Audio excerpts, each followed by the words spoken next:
আজ আমি আপনাদের জন্য নিয়ে চলে এসেছিলাম আরেকটা নতুন রেসিপি, যেটার নাম হলো পালাক গোবি। তো চলুন আপনাদের মধ্যেও শেয়ার করে দিই এই রেসিপিটার কথা। আজ রাতের ডিনারে কি খাবো ভাবছিলাম, তখনই মনে পড়ে গেল এই রেসিপিটার কথা। তো চলুন দেখে নিয়ে আজ আমাদের বানাতে কি কি লাগছে।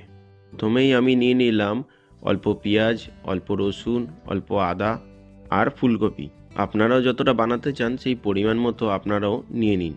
এবার যদি আপনাদের ভিডিওটা ভালো লেগে থাকে অবশ্যই লাইক, শেয়ার, কমেন্ট করতে ভুলবেন না যেন, আর সাবস্ক্রাইব করবেন অবশ্যই। যদি আপনারা ঝাল খেতে চান তাহলে অল্প কাঁচা লঙ্কা আর অল্প ধনেপাতা দিয়ে দিন। এবার আমি গ্যাসটা জ্বালিয়ে কড়াইতে অল্প জল নিয়ে নিলাম। তারপর একে একে ফুলকপিগুলো দিয়ে দিলাম কড়াইতে। এবার আপনাদেরকে বলে রাখি, ফুলকপিটা একটা উতলানো আসলেই নামিয়ে দেবেন, বেশি সেদ্ধ করবেন না কিন্তু। এবার কড়াইতে অল্প তেল নিয়ে নিন, তেলটাকে গরম হতে কিছুক্ষণের জন্য ছেড়ে দিন।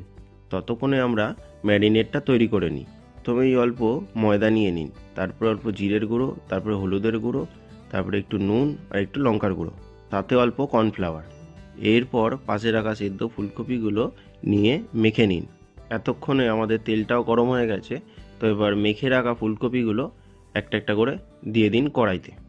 যেহেতু আমরা আগে থেকেই ফুলকপিগুলো সেদ্ধ করে রেখেছি, সেহেতু আমাদের ফুলকপিগুলো বেশি ভাজতে হবে না, হালকা লাল লাল হলেই তুলে নিন।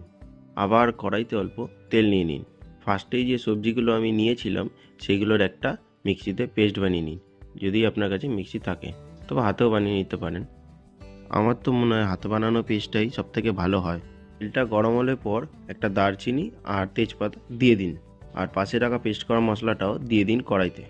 তার সাথে কড়াইতে দিয়ে দিন হলুদ, লঙ্কার গুঁড়ো আর নুন।